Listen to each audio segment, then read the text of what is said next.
சாயந்தரம் டீ போட்டுக்கலாம். வாங்க பார்க்கலாம். இப்போ 1/4 லிட்ரு பால் வாங்கியாச்சு. இதில் கொஞ்சமாக மட்டும் தண்ணி சேர்த்துக்கலாம். டீ போடுறதுக்கு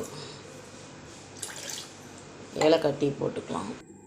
இப்போ நம்ம 3 ரோசஸ் டீ தூள் போட்டுக்கலாம். அந்த டீ தூளில் பார்த்திங்கன்னா நம்ம அந்த எல்லாமே கலந்துருக்கும்ல, அந்த துளசி எல்லாமே அந்த மாதிரி. இப்போ ஒரு ஏலக்காய் போட்டுக்கலாம். நல்லாயிருக்கும். ஏலக்காய் போட்டிங்கன்னா சூப்பராக இருக்கும் ஏலக்காய் டீ.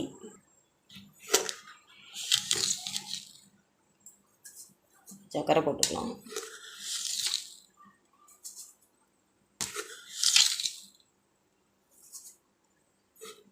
இப்போ சர்க்கரை நாங்கள் நார்மலாக தான் குடிப்போம். இப்போ நம்ம நல்லா வடிகட்டிட்டு அதுக்கப்புறம் குடித்து பார்த்துட்டு டேஸ்ட் பார்த்துட்டு இனிப்பு கம்மியாக இருந்துச்சுன்னா கொஞ்சமாக போட்டுக்கலாம். டீ பொங்கி வருது, கொஞ்சம் சிம்மில் வச்சு நல்லா கொதிக்க விடலாம். ஏலக்காய் டீங்கிறதுனால நம்ம டீ போட்டாச்சு. இப்போ டீ போட்டு ஊற்றிக்கலாம்.